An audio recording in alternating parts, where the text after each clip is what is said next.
like I picked the wrong day to quit sniffing glue.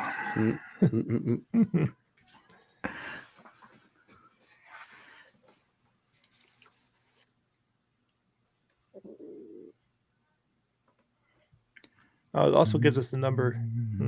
Yeah, you should see people up in the top. People are joining. There's people. Oh, Wait. he didn't get the email, Ian. Oh, I'll send it to him. All right, we're trying new things, everybody. They can hear us. I'm going to do the 2-minute cooldown. Here we go. Countdown. Wait. I'll send him the thing. Oop. That didn't work. Never mind.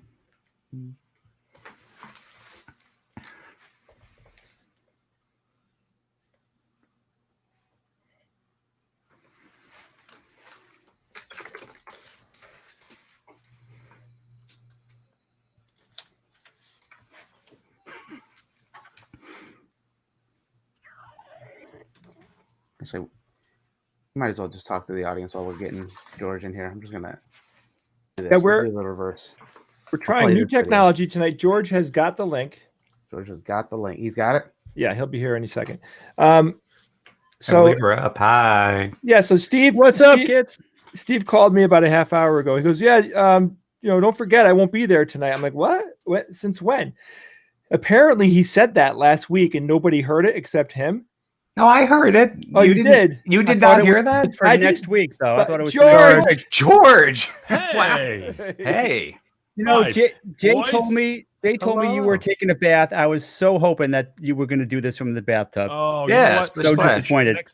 Next time. That's a Promise? really good idea. I promise. Jay, bathtub news. We can. Yeah, I know. We should all do a tub episode. Oh my God, how great would that be if we were all in the tub? Yeah, but I'm so there. I'm in so one there. tub, all of us in one. It would tub. have to be a hot tub. It can't be like a home bathroom because we wouldn't fit. We'd have to George, be a real we tub. had a listener in our first year, Jay, right? He was one of our very first listeners who would write us and whatnot. Okay. But he did a and I think it's okay to say he did a YouTube series apparently of him like telling news stories from his bathtub. Oh, nice. Okay. That was his shtick. That was his stick. But bathtub news. Love it. Sure, love it. But it was really not well. It was not good. Right. It was like was it a cry for help or something? But it sounded exactly like you think it would. It sounded like he was in a tube. You know what I mean? Yeah. And it just news. It's time for a bathtub. Yeah, it was terrible. Hey, key question here, Jay. Yeah. Somebody said, how many patrons to have a bathtub show? Ooh. Sweet Jesus, man. I don't know. That's a Steve decision. Yeah. What's the numerical equivalent of H2O? We should figure that out somehow. Wait, did we properly welcome everybody to the live stream yet? No, I don't think we did. Okay, let's see if I can play some music for the intro. Let's go ahead. All right, let's do it. Will it play? Seems like it won't play. Okay, just welcome everybody. Welcome to the show. Yeah, George, make a song. Hey, it's Friday. That means that SGU is live. Listen to Jay curse. Listen to Steve curse. Listen to Bob say things. And Evan agree. Things. So last week, Ian, if you remember, last week we said we told people like help us get into the top 50. That's right. This is on Graphitron, right? This is Graphitron takes all of the Patreon information. So I'm going to check this right now. Let's see, podcasts. George, can you turn yourself up a little bit? I don't have control over that manually, but if you can turn your audio up a little bit. Okay. Let me see. Yeah. So how do I'm not seeing these numbered, Ian. Like how did you? So you have to go to Graphitron and then specifically to the podcasts, which is it's a little weird to get to. Usually I click into a podcast and then I go to the podcast. And then you can look and scroll down. You should have like all podcast creators is the thing. I'll send you the link. But essentially we are at 51. All right, so we're one click away. We're one click away, everybody. In fact, here, let me see if I can share my screen real quick. Is this better? Blah blah blah. I think so. Yeah, you you sound good. Okay, I think it was defaulting to the computer for whatever, because you have this new schmancy interface. Yeah, sorry. This is new fancies. George, I love it. Ali Ray said George and Bob in the bathtub would pay for that. OnlyFans. Oh my God. Yeah, Allie, I come would- on over. I mean, what do you have? Yeah, I mean, we can make that happen tonight. I wouldn't even right? think once I'll wear about a it. mask. I'll wear 2 masks. I don't blame anybody who does not want to see me naked, because I'm not even going to talk about this. George knows what I'm talking about. But that's I about like that someone said Steve's not there for 5 minutes and they're talking about the bathtub show. I think that's really good. So we're 19. We're 19 patrons away. By the way. Okay, I will get there. Oh, they said you're still a little quiet, George, but So I don't know. Wait, let me go. Does that have a dial on the mic? Welcome to No, Turning I'm Up the Mic show. trying to go into the regular just settings on this. What is even this thing we're using? What is this thing called? This is now? It's called Restream. Restream Studio. Oh, ooh. Are there mic settings in there? Not really, No, unfortunately. Okay, so no, let me just pick your mic. Everybody, just stand closer to George, and you'll Yeah, just please. get closer. Just get closer to your mic. Closer. Let me but So I got I'm a question. So it appears, and people have noticed what. Go ahead, George. What was that? Camera, I trying to Now, Evan and I are on little screens on top, and Jay and George are on bigger screens on the bottom. So I can't help but think about Gilligan's Island and the rest. So Evan and I are and the rest. all right, we switched it now. Okay, yeah. See, Oh, Ian can do a lot of stuff in here. That's cool. Ian's moving us all over the place. We're the So, Brady yeah. Bunch in motion. All right, so I wanted to ask you guys a question, to get a little personal. So, how have you guys handled emotionally this year? Like, what's it like to be you guys with everything that we've all collectively been through? I started therapy. That's actually good to hear, Ev, because to be able to pull that trigger is not easy. Yeah. Never had to before, but it felt like, I needed to, Good for you, deal man. with some stuff. Yeah. Good for you. Let's remove the stigma of therapy. George, I think it's George. Now you sound blown out. Yeah, right. You do. Yeah, Okay, wait. maybe go back. I don't know. I am Iron Man. Yeah, perfect. Great. How's this? 1, 2, 1, 2. That's Too better, much that's still? better.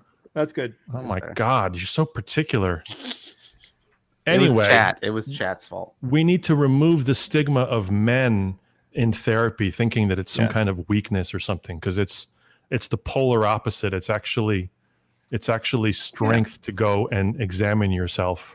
There's all kinds of health. There's physical Yes. health. There's mental health. There's so many types of health. Good And for if you.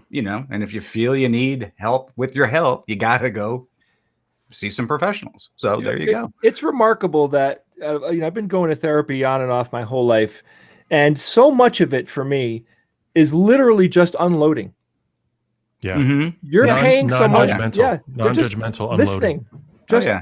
and I talk for 45 minutes sometimes, and they don't even say anything. You're just in there, blah, and then You're spilling your mind out in Yeah. ways that you otherwise either feel you can't, or just never the right time, not the right person. Don't you Bevy love of when reasons. you're spilling yourself out, and then you, like, in the midst of spilling stuff out, you have this like semi-revelation where you go like, oh wow, I guess this is what I'm doing, or I guess I think about it this way, and you kind of go, oh, this is why I'm here. Okay, cool. And like the therapist necessarily hasn't even done anything, but they're just there to kind of accept and let you have this format to kind of just spew, and you spew and you go, oh, that's what I'm doing. Oh, okay, or that's why I'm doing that. Oh, that's interesting. That's so cool when that happens. because you can't do that alone though. Like It's really hard. It's really hard. If you were sitting at home alone talking out loud like you were in therapy, that would be probably not a good sign.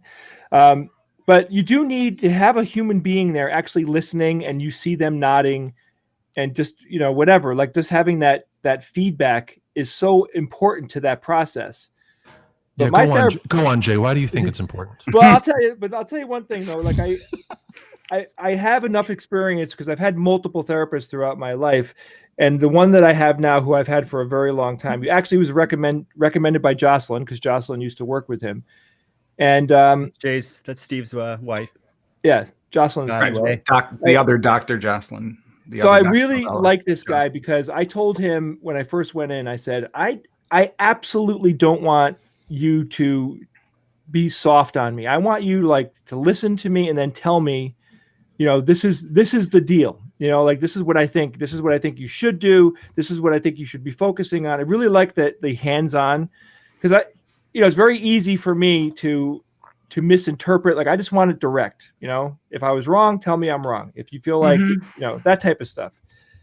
I don't like this soft, oh, what do you feel bullshit. That is so for me, that is like nails on a finger, fingernails on a chalkboard. I don't like that. I don't know anything about the profession, frankly. So I kind of go in ignorant of the whole process. I just am letting it play out, however it's playing out, with no preconceived notions, only with the seriousness that, I'm going to be investing. It's like an investment in myself, for not only to kind of get through the difficult challenges of now, but hopefully other things that are, I feel are going to be challenging about the future, not just for myself, but family and society and other things. So the Pickle Rick episode actually nailed it. If you guys do Rick and Morty at all, oh yeah, of course. There was the Pickle Rick episode where Susan Sarandon's playing the therapist, and she's God, it was so good. It was so spot on. Of like, you have to go to the bathroom. You have to wipe yourself. It's not necessarily the most pleasant thing you have to do, but this is the same deal. It's not a pleasant experience necessarily, but it's necessary. And you just have to think of it that way, as it's maintenance. It's human maintenance. Yeah. That's right. It's like, why is this cartoon making more sense than anything else I've heard so far in my life in terms of the benefits of therapy? We changed our therapist about that cartoon. She was like, oh, I have to check that out. Yeah. Bob, how about you? This has been disgustingly easy for me. I mean, I got my job still. So, and my commute went from an hour to 10 seconds, 8 seconds. Oh my God. Keeping my mom safe. Nobody got sick in the immediate family.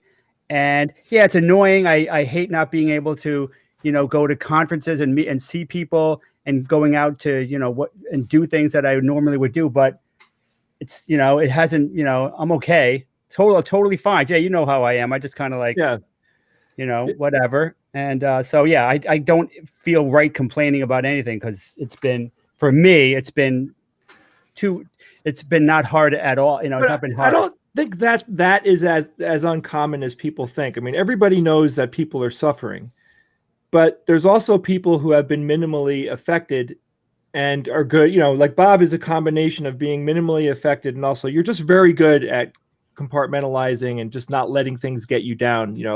I think that in a way you're very lucky in a way too. Yeah. Well, look at his family, Jay. I mean, I know. Yeah, he's got a shit family. George, how about you? I vacillate between what? my next vacillate. Okay. Sorry. My next official gig, like with the band, is in March. Mm-hmm. We have nothing on the right now, right? And let's. We had 5 gigs for the summer basically, and however, and that's like frightening when I think about it, but it doesn't affect me as much. And in a strange way, much like Bob, I'm kind of lucky in that I've been enjoying my weekends, like to have them. Yeah, because I haven't had weekends in 20 years. Not that they're really different from that is different. Just mentally, they're sort of different. Mm-hmm. Right. And then I have this online thing that I've been doing that, like, people have been so incredibly supportive and generous with their, $5-10 here and there every 2 weeks, and it makes a huge difference. And, huge.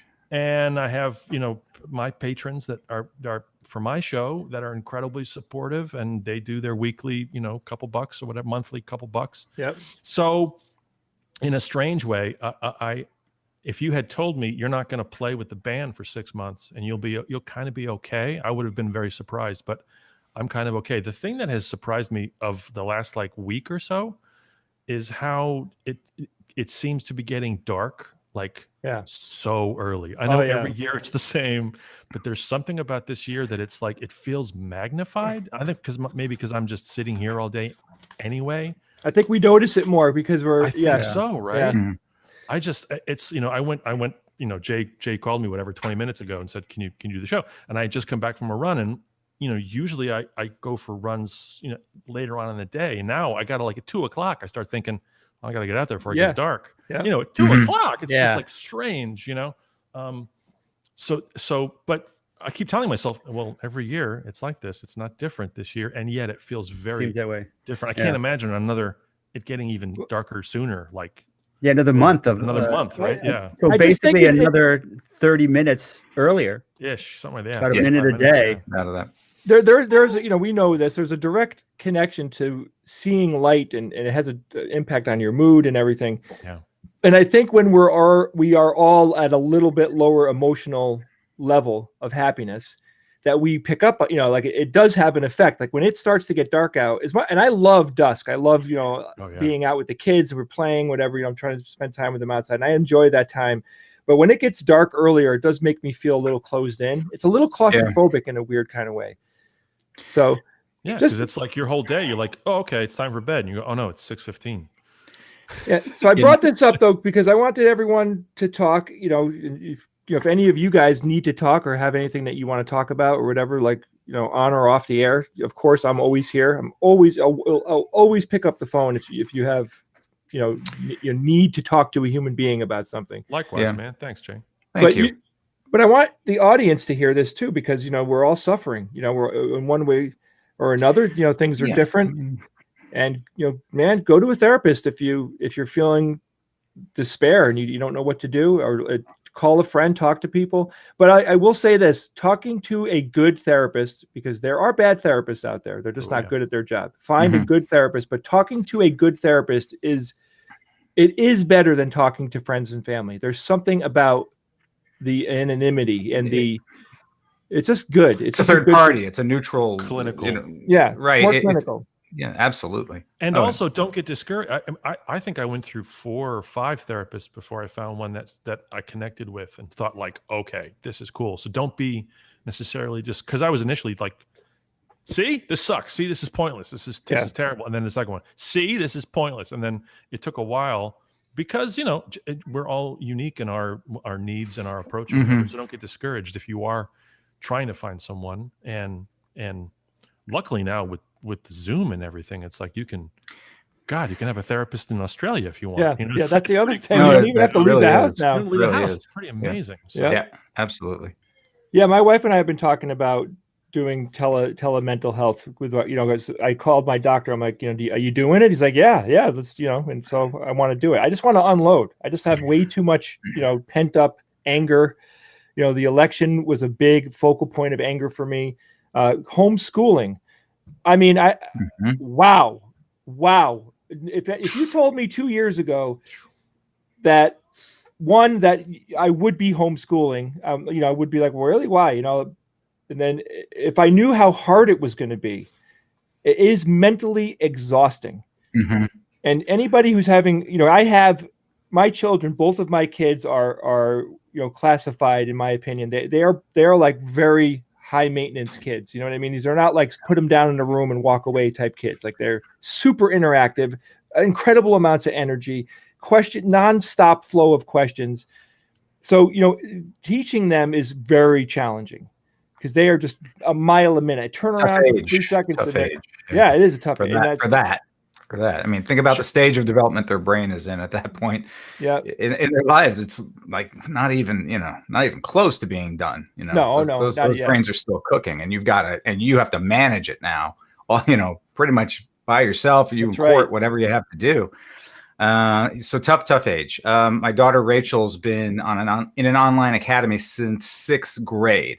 So she was older when she started, when she came out of the public school system and went online.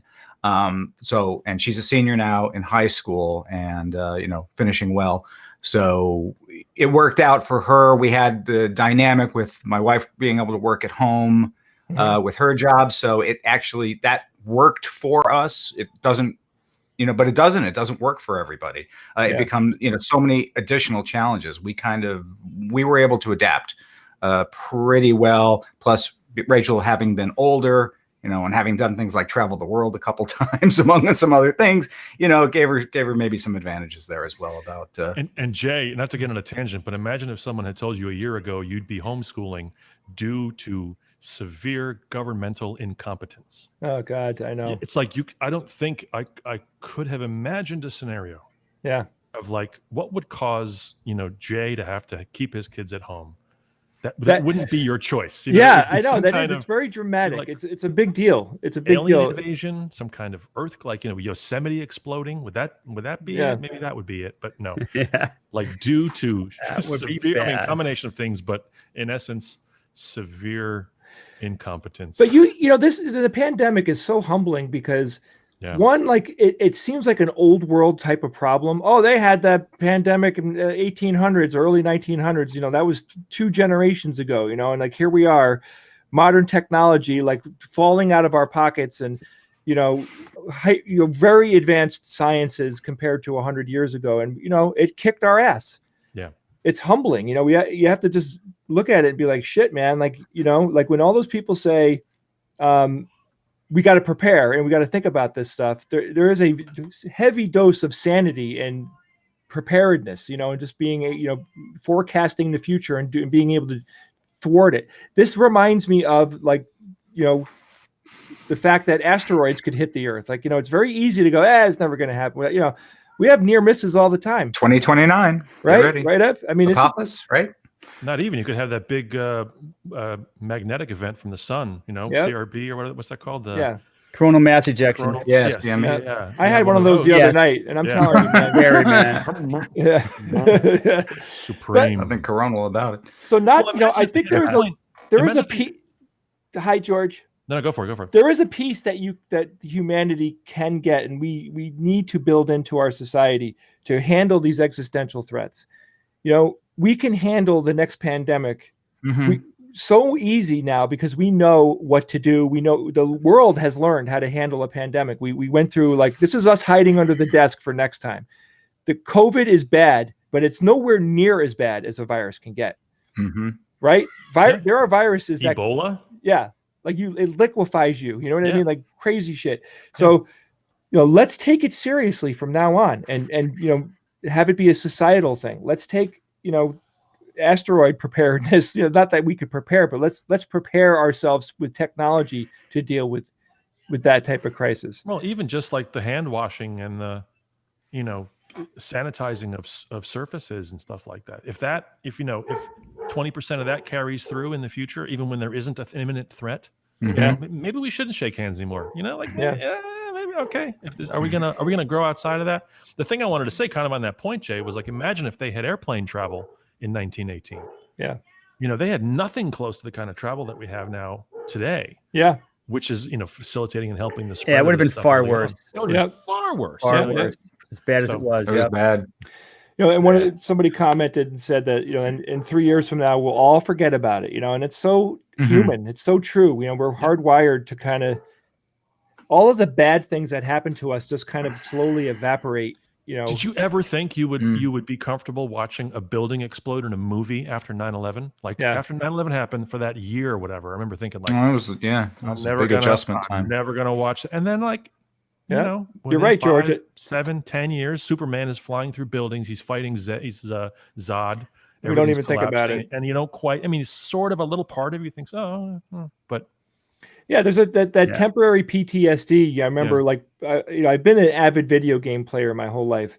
And I remember for a little while after 9/11, like there were certain video games where it was distasteful. You're just like, I can't play that or do that. It was in the front of your brain. You're right. It just kind of goes away.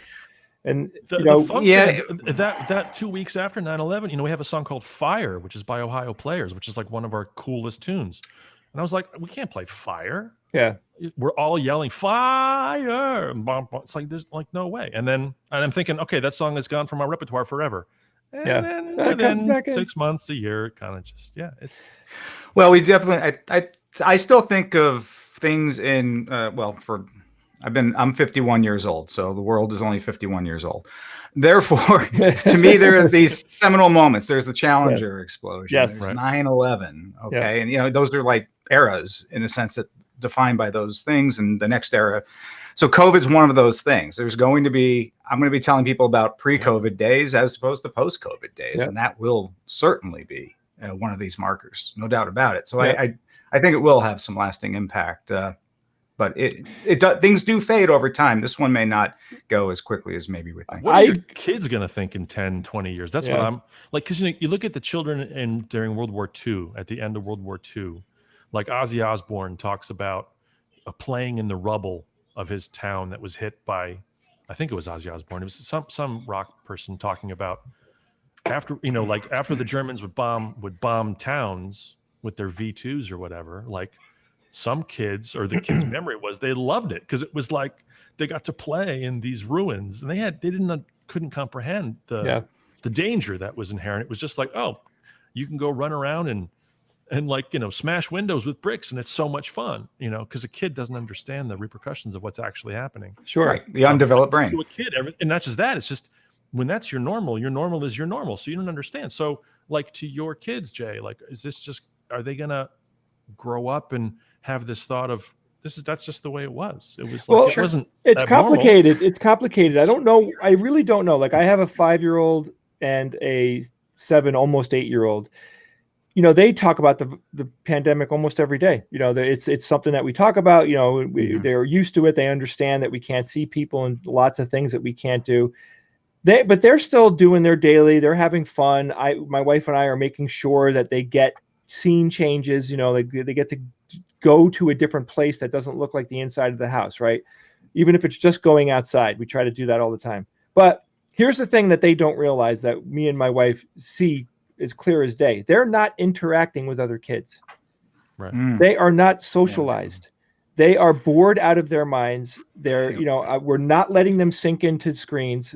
You know, we've got a very strong screen rule in this house. And it really sucks because they missed Halloween. Christmas is going to be kind of shitty this year just because the family is going to be so gimped, and we're not, you know, there's just so much that they're missing that they don't even know. And every day I'm just like, oh my God, it's like, it's just not right. Halloween was like so profound for us as kids, and my kids wanted it so bad. They wanted to do the Halloween thing. Like, you know, it's like they're programmed. So it does suck. Yes. And I think that kids I'm a programmer. But I do think that the world's kids are going to walk away from this, you know, missing out and not having all the things in their head that they should have. The socializing is probably the most important. Maybe, you know, the quality of schooling is diminished through a screen. You know, it is what it is. You know, I straight up talked to my 5-year-old daughter's teacher and said, what does she need to know by Christmas? And what does she need to know by the end of the year? Because whether it happens in school or not, I'm going to make sure she knows it, right? So she has to be able to count to 100.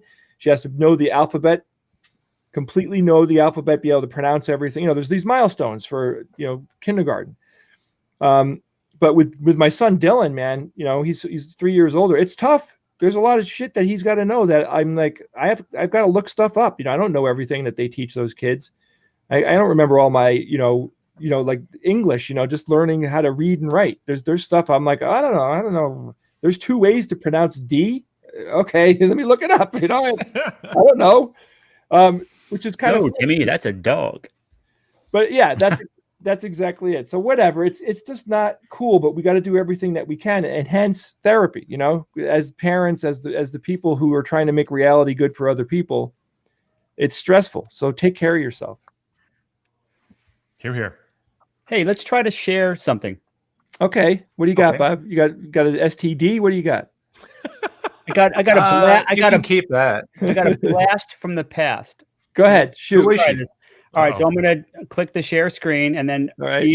Bob, my God, don't do something stupid right now. Be careful. right. You just never know with Bob. Do it. You never know.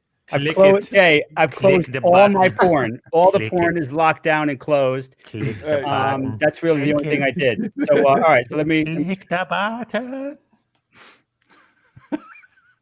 Go ahead, Bob. We're waiting. Now I'm scared, Jay. I'm just saying, think before you click. Okay. Are you sharing the entire desktop? That's also dangerous. Oh, do I have a story? Tab. Oh, my one God. tab on my browser. Okay, there you go. I don't even know if I can tell that story. Okay, here we go. I'm opening it. Okay. Oh, yes. Yes. That was awesome. What's all this then? That's George. Oh, my gosh. We were young, George. Wow, where'd you get that hair? I have it in a box upstairs, actually. And look who. And you're not wearing it now? That's me down there, the good-looking one. The skeleton, yeah. Nice. That was a funny shoot. You didn't share audio, right? Okay, there was no audio. That's fine. I didn't see any. I didn't see anything That's for fine. that. That's fine. Yep. And Okay, we actually look like that, which is so amazing. Yeah, I know, right, George? Yeah. All right. So I remember thinking, like, who do we know that can do a undead game show host? Cheesy, insincere, and like everybody that was in that room was like, George could do that. Who could be an undead, insincere game show host? Oh, George, what won't you do? That's a shorter list. All right, guys. Yes, talk to me, George. If you could instantly Matrix-like download a skill into your brain, into your body, and instantly have it, you can choose one thing which is real, not flight, not invisibility, but something, like that a human can do at the utmost, the best example of a human being able to do that thing. You can download it instantly into your brain and have that skill. Become the best at blank. What are you gonna download? What are you gonna ask Cypher to download into your Matrix head instantly? Can I ask for a clarification? Please. So as an example, if you said, I want to become a concert pianist, you don't have the muscle or the muscle memory. Does that come with it? It comes with it. It just comes with it. Okay. You instantly have the capability, and you could be a concert pianist that night. You could go and show off your pianist skills. Oh my God. What a tough question. There are so many things I'd want to do just for fun, and there are so many things I'd want to do as a humanitarian. You know what I mean? Oh, okay. Like the world needs another. All right, so let's say a selfish one, and let's say a non-selfish one. What's yours, Ev? Go to Bob. I think Bob's got this answer already cooking. I got to think about it a little bit. Yeah, I got to think too. There's so many possibilities. My first reaction is to use it to achieve something. So like getting rich. So the first thing that popped in my mind is being able to invest money, being the best investor in the world, so that I could become a billionaire, and then take that money and do what I want to do with that $1 billion. So that's right, one. Build your engine, that comes to mind. Imagine the good and the awesome stuff I could do with $1 billion. Yes, yeah, no, I think that's awesome. So that's one idea. But I do want to think about it becoming like knowing everything there is to know about, like, say, computers and programming. That would be an amazing skill for me to have. But don't overreach it, because it's almost like you'd have to say there's somebody that's alive that has this particular skill set. Yeah, that's the thing. Like the investment, is that even? I mean, isn't that a lot of luck involved in it? Like, are there really a super who's an example of a super investor? Right, and that's why I'm a little bit hesitant on that one, because it's Warren not Buffett or something like that. Oh, I mean, it's guaranteed. They're the famous ones. It's not guaranteed. The most successful ones are people you've not heard of. They run hedge funds, and you don't know their names. But. I mean, I guess that could be. So Grimbeard is saying that investment skill isn't a thing, and that doesn't surprise me if that's true. That doesn't surprise me. But I mean, I know next to nothing about investing, and having the maximal knowledge about how to invest and what to invest in would greatly increase my odds of making, having a serious, retirement, when I retire. So that would be a skill, but I think I could do better than that. Especially if my goal is to get $1 billion. Best ghost hunter. Oh man, ghost hunter. I want to have all the ghost hunting knowledge. Ghost hunter I could be. It's so complicated, because there's a handful of instruments I would love to be, world-class player of. Oh my God. I mean, the amount of joy I would get out of that alone, just being alone with an instrument, to be that good. Yeah. So I mean, 6-string guitar pops into my head, piano pops into my head. And that is something that you could share with the world as well, so people would appreciate what you have, and so it would kind of serve both of those functions. But there is something in me that's like, there's a specialty. Like, what would that scientific specialty be? Like something that is very useful and very, very powerful. Like that, to have another person like that can think on a level like that. What is it? Robotics, artificial intelligence.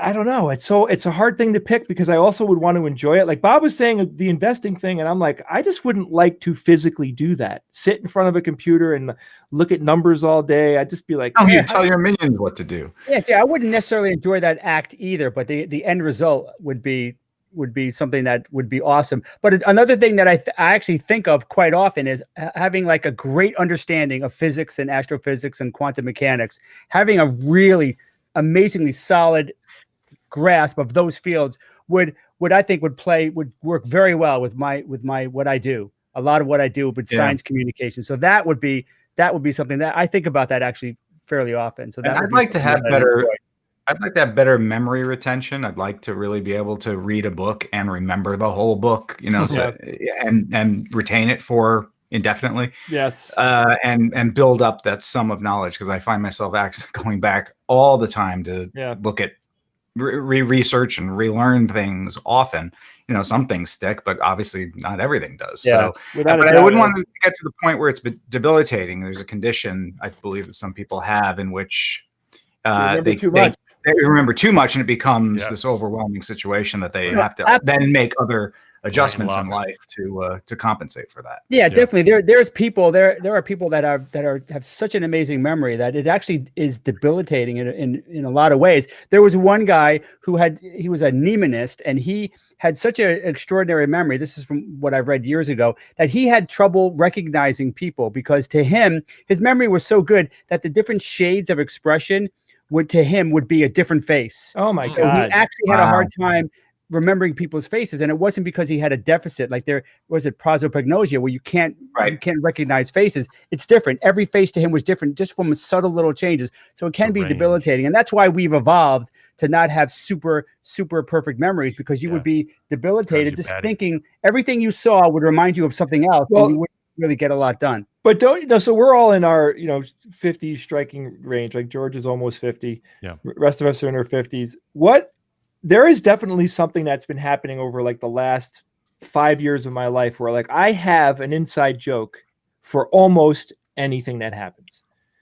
And they pop into my head all the time. Like, whenever we're doing a show, whenever I'm having a conversation with a friend, I'm hearing quotes from movies pop up in my head, lines from books, little funny things that happened in my personal life. Like, it just is this constant barrage of, I think, I developed this skill because I've been doing podcasting for 25 years. I'm constantly searching my brain for things to think about. Yeah.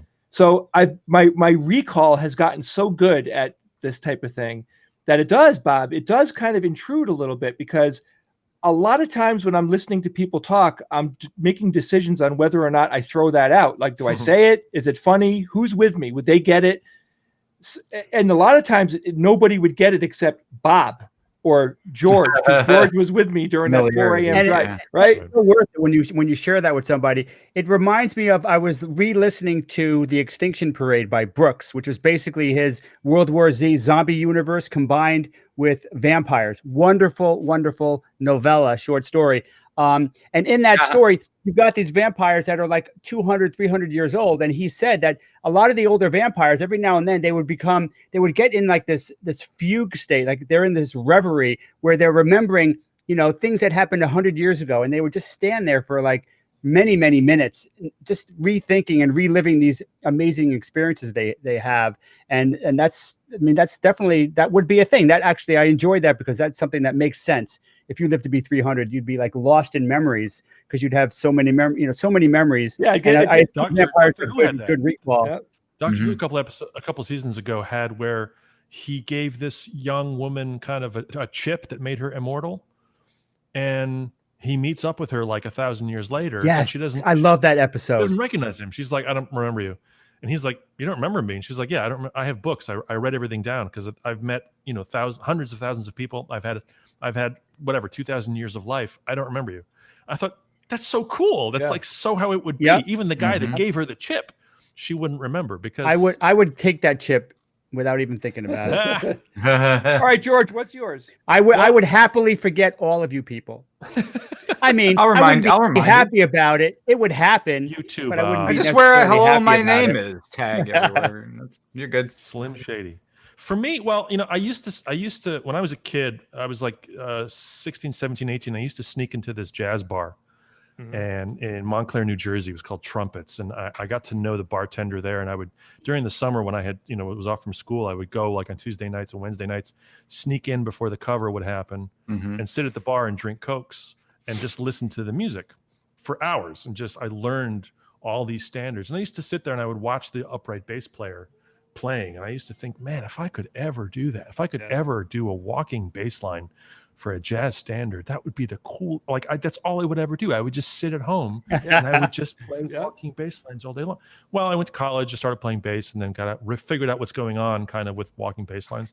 And I love to do it, but it was never nearly as appealing as I thought it would be once you kind of got it. And I'm not a bass player by any stretch, but I can get by.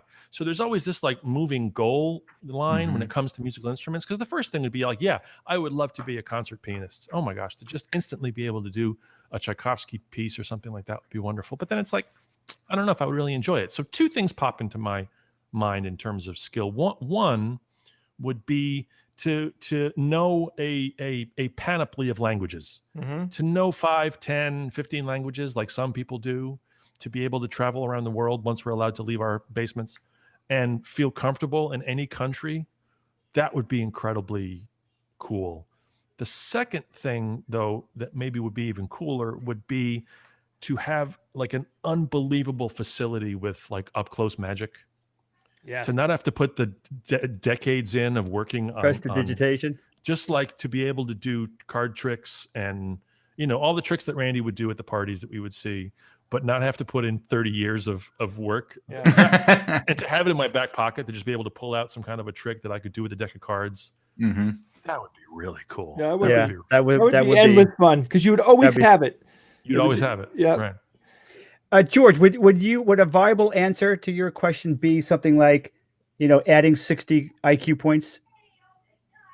Would you define? I mean, if there are people that have, you know, whatever, 180 IQs, 220 IQs. So sure. I mean, I would seriously consider that as my choice as well. Damn, that'd be amazing. Yeah, so round you out to 100, basically, is what we're thinking, or no? It would go up. So it is whatever. I'll take 60, and no matter where it puts me, it would be an improvement. It's a fun question because it makes you think about like lots of things, like what's important to you, like what would you want to spend your time doing. It's almost kind of like, how did you not do yourself right? You know what I mean? Right. Because I wish that I knew at least one other language, you know, like in our country, the United States, like, I don't know, most people just do not teach their kids other languages. It's just not built into our culture. And it so is in so many other countries. And it's really not cool. It's just not smart. Conversely, is there something you guys have worked on, like maybe through your youth or through your education, that you wish you hadn't wasted the time on? Yes. I'm very good at, when people talk, I can say what they're saying as it comes out of their mouth. That's a good trick. I'm serious. I can do that. If I'm sitting with you and I can see your mouth, I can pretty much mirror what you're saying, talking it as you say it. I can say it too. And do you not want that skill? Or? I find it to be annoying because I want to do it all the time because I think it's funny and nobody likes it because it's the most annoying thing to ever have done in your face. And I do it with my son, and it's funny for about 30 seconds, and then he just wants to scratch my eyes out because he can't stand. He's like, how do you know what I'm going to say? I'm like, I don't. I'm reading your lips, and I can say it, and I can fake it really good. Did you work on that? Yeah. Oh, okay. Wow. Yeah, just for fun. And I found out nobody likes it except me. But it's fun. Bob, what have you worked on in your youth that you wish you hadn't wasted the time? Or maybe there isn't anything. Digging ditches.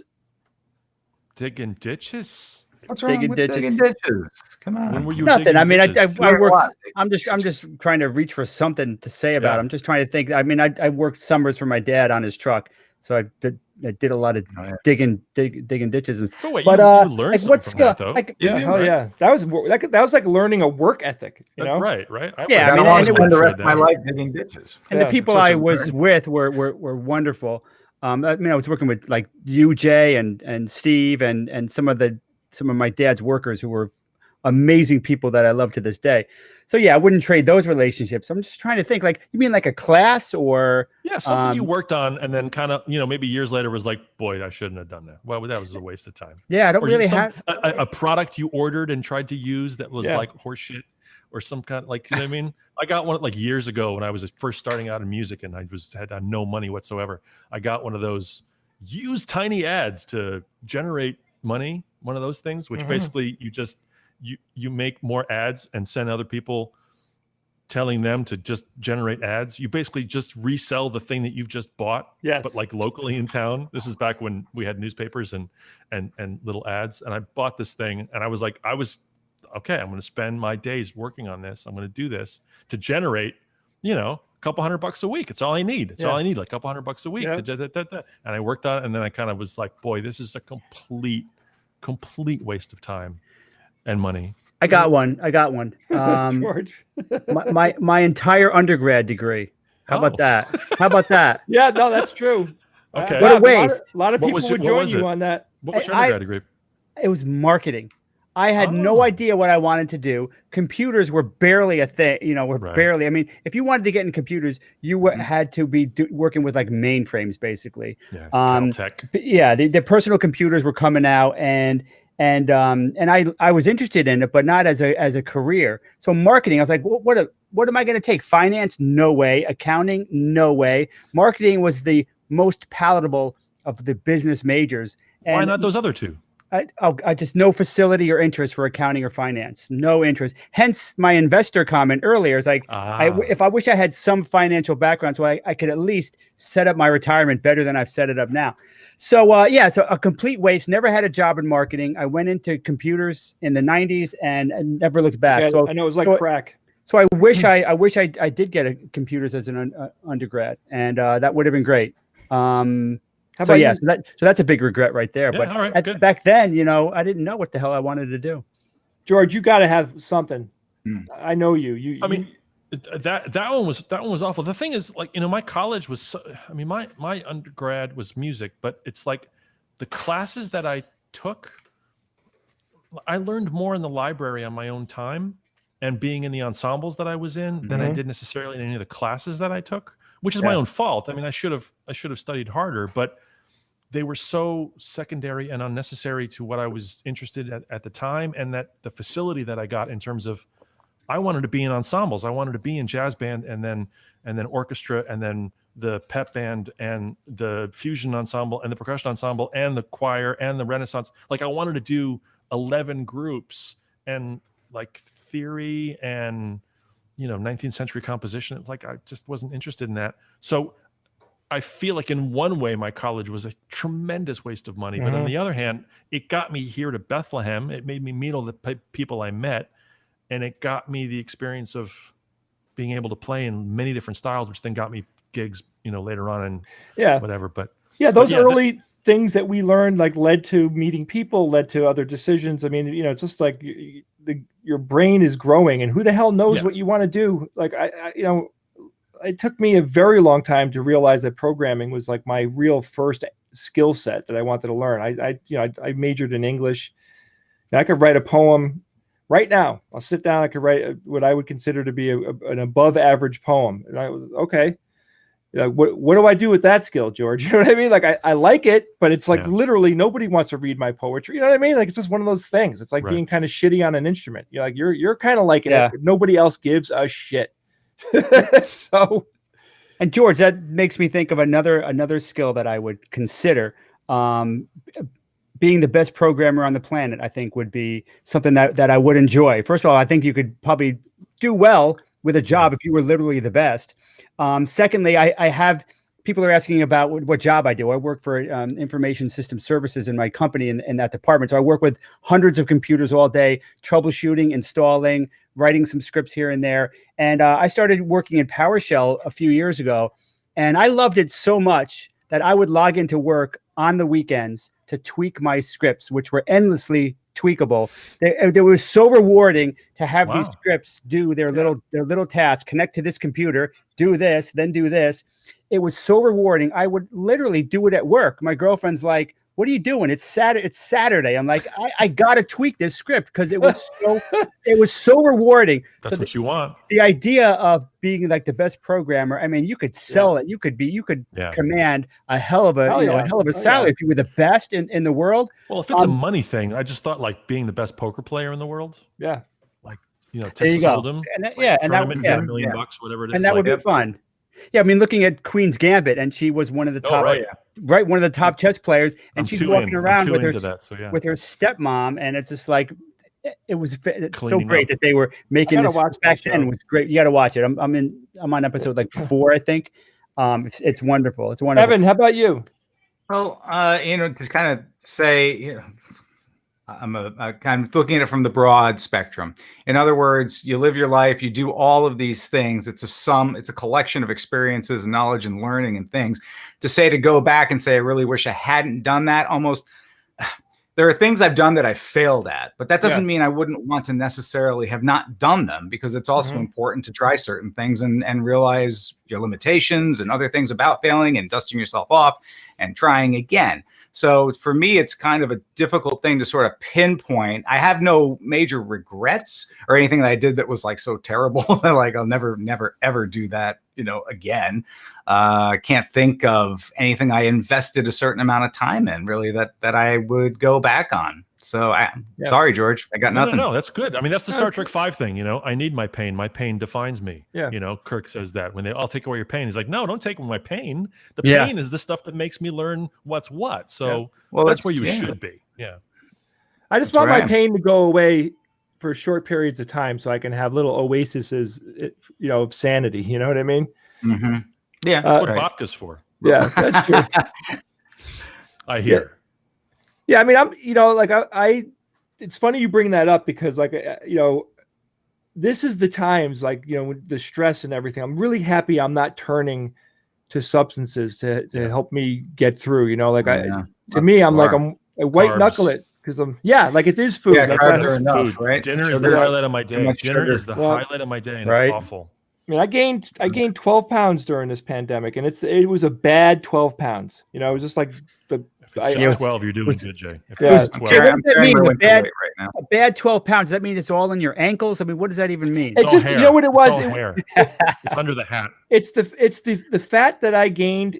I was right at the cusp of spilling out of clothes. Like I was okay, but all of these 12 pounds are doing things to my body where I'm like, I just don't like any of it. I don't like it all. It's like it's too fat, too much. I hear you, brother. It's not right. I don't like the way my body feels. I get up, I have a gut. I'm like getting up out of bed and I'm like, oh, I have a gut now. I have a gut.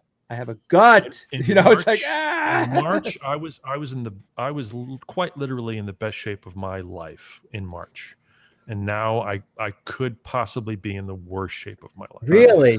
My God. I mean, it's 6 months of just anxiety and stress eating and I was exercising like insane amounts, 2 to 3 hours a day. Prepping. I was supposed to do an Ironman in September, this past September, which of course was canceled, Yep.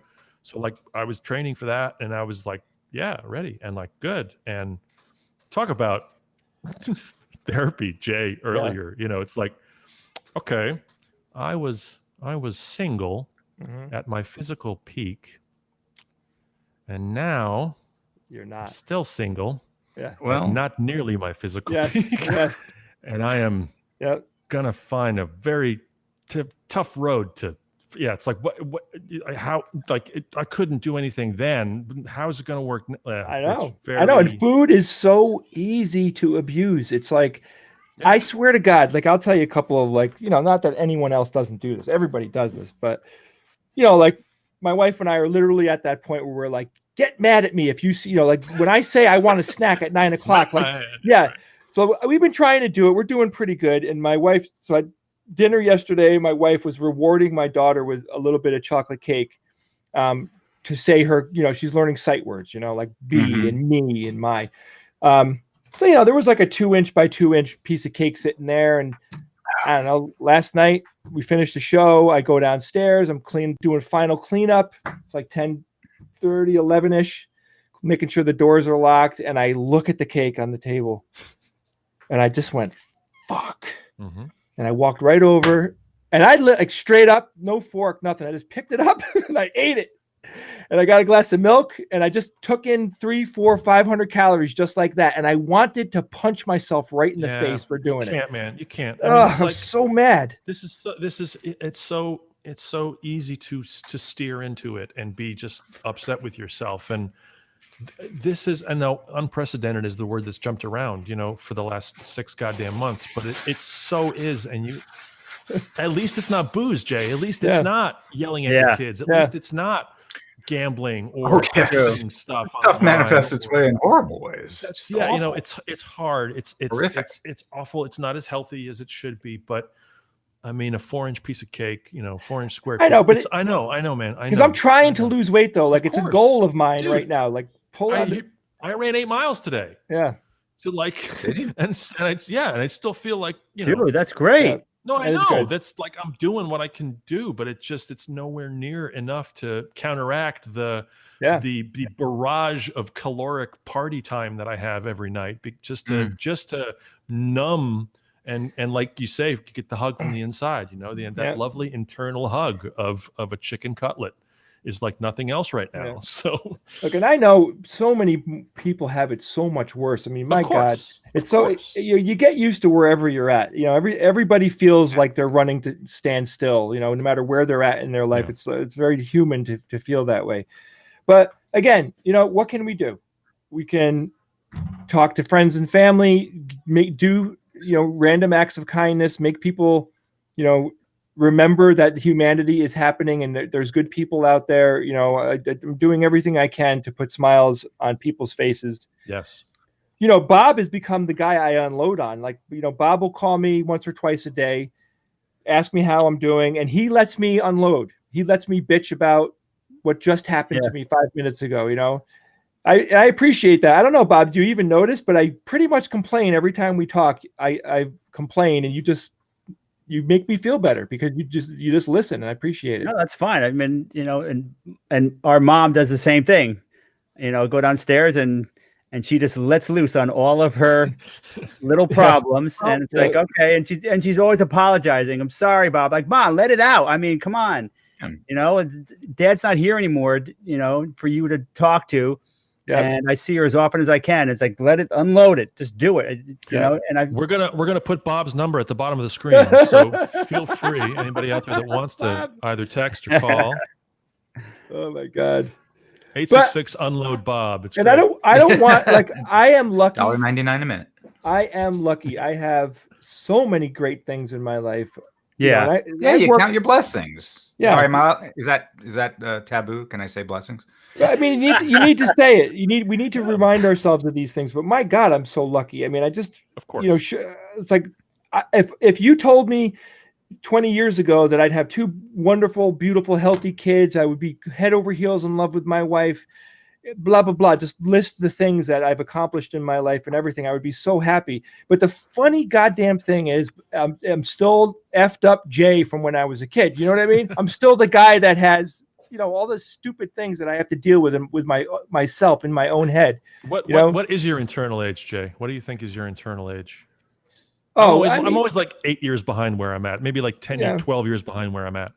I mean, I feel like I should be where I am right now. I should have been here 20 years ago. Like I should have young kids, 30 years old, but it didn't happen like that. Like I was the last of 5 kids. Yeah. I grew up, like I was maturing at a very truncated rate, because I don't know. It's hard to say, but like my parents, by the time they got to me, there wasn't much parenting left. You know what I mean? I was like setting shit on fire and just doing weird stuff when I was a kid to entertain myself. I got away with everything. I had no responsibility. It was really it was a freak show. So it took me longer to grow up. I didn't really start my adult life until I was in my late 20s or, 30, I'd say was like the good marker. And I was trying to find myself throughout my 20s. But luckily, we were doing, I had a lot of, I see that. Right? In the background, though, I had a lot of good things going on. I was in a band, and that taught me how to run a business, how to be responsible, how to dedicate myself to something. I was practicing relationships. I was practicing a work ethic that took a very long time to develop. Well, didn't Steve sit you down? Or I don't know. Didn't your brother sit you down at one point and be like, stop it? Steve's thing, I said this before, and it's just an awesome thing to remind yourself of and the world. Everybody doesn't grow up. You know, I thought that growing up was automatic. Just one day I am going to be an adult. No, it doesn't work that way. You have to struggle every day to act like an adult, let alone be an adult. Yeah. I still fake it. I'm still faking being an adult all the time. And you look at people and you think they really have their shit together. No, they don't. Nope, they're fucked up too. Just everybody knows that they're effed up. Very few people actually aren't in one way or another. You know, it's like the stable genius joke. You know what I mean? Like that's life. You know, I'm constantly fighting myself. So I find it hard to love myself. You know, because I feel like I'm fighting myself every day. You know, it sucks. But I'm gonna look around. I walk around my house and I'm like, man, I got everything I want. I've got beautiful, wonderful people in my life. I'm like, you know, still learning new skill. Like cooking is this. I love cooking. I love feeding people and cooking. It's just become a huge thing in my life, and I'm lucky to have it. I used to never understand how a chef could run a restaurant and be so precise and work so diligently to cook something and then not eat it. For decades, I was like, why would you do that? And then I started cooking for other people and kind of doing that, and I so get it. It's like you say, Jay, it's just so satisfying to create something. And then like, you know, I started hosting Thanksgiving 5-6 years ago for 25 people. And it was like, I was making these huge spreads and not having any of it because I was just so busy in the making of it, but it was so satisfying. Oh my gosh. It's pretty cool because you're crafting something and you are literally delivering it to somebody else for them to enjoy. And it's like it's the epitome of gift giving.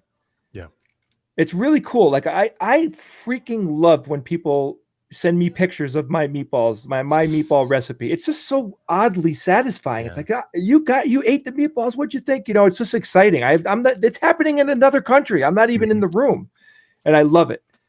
So cooking is if you can figure out how to make yourself enjoy cooking, it's like magic. It is like doing magic tricks for people. It's that same kind of like you get that, you know. Dopamine, you know. Any satisfaction with your balls, Jay, I think is very, you know, essential to my salty balls. For self-help. All right, we're clicking over to Evan's puzzle. Ooh. Okay. I heard a couple of people guess. Someone said it's the theme to Jaws. I don't know why. Is it that? That's interesting. Whatever. I didn't see that, but I saw as soon as people were guessing correctly, pretty much almost immediately that all right, this one's well known. There's apparently a lot of mathematicians. An eye chart for someone that doesn't know letters. So let's go over this. I'll try to point. I'm sorry. Yes, it's small. It's hard to read. Bob's right. This is a fractal of sorts. And there's a reason why obviously we're doing this today. So anyone, I know what today is. Yes, right. Okay. Yep. Right. Mandelbrot's what? Yes. 90, he would have been 96 today. Yep. So there's a lot of, you know, information on Google and whatnot. So I go to this YouTube. Okay. So I'm like, I haven't considered Mandelbrot in a while. I should probably, refresh my memory because I don't have that kind of memory. So it's good to look back at these things every once in a while. And today was as good a day as any. So I did, and I started watching a couple things, and this one video came up in which they sort of talked about Mandelbrot and how he sort of formed his theories and came up with what we know as the Mandelbrot plot or set. Yeah, thank you. Mandelbrot set. And really great job, really on this particular video. But they talked about Georg Cantor from the 19th century. Cantor set, yep. The Cantor set, and how he and perhaps a few other mathematicians of the time were already sort of forming, although it didn't become kind of official till Mandelbrot essentially came along and other mathematicians, but they sort of had the first ideas about what this is. And generally speaking, it's how you define a curve, mathematically speaking. I'm not a mathematician, so I'm sorry if I'm kind of butchering this, and I imagine a lot of people are going to write me and say all kinds of things, but I hope, please be kind with me. So in 1883, Georg Cantor came up with this. It's called they called it a monster, which is a non-technical term, but it's apparently known in mathematical circles. In other words, if you've got this curve, you know, you have this idea in your head of what a curve looks like, but mathematically speaking, the curve can take on some very, very bizarre shapes. and yet fill, mathematically speaking, all the principles and fit into the formulas of what would otherwise define a curve. And you come up with these crazy kinds of shapes and among other things. And this is one of those things. So you start with a line. That's the blue line at the very top there. And you take out the middle third and you cut and you go bring it down. Okay, so now you got the middle third missing. And you do that repeatedly, blah, blah, blah. You go into infinity with this. And it became known as, at least what they deem is the first recorded monster in this particular field of mathematics. Cool. Monster meaning, specifically, they called it, not a monster, obviously a creature, but beyond the realm, something of fantasy, right? Because again, you're talking about curves, but they're coming up with all kinds of crazy designs. And the whole Mandelbrot thing is amazing. There's so many great videos on it. Veritasium has good videos on it, among other ones out there. So many good ones. So I watch any of them and you'll come up with this. So there were a lot of people who got this correct, obviously, both from the Discord and on Facebook. I saw correct answers, and too many for even me to figure out who the heck got it right first. So I'll just give credit to everyone. Well, that's cool. So cool. You know that Benoit B. Mandelbrot, what his middle name is? What the B stands for? Benoit B. Mandelbrot. Benoit B. Mandelbrot.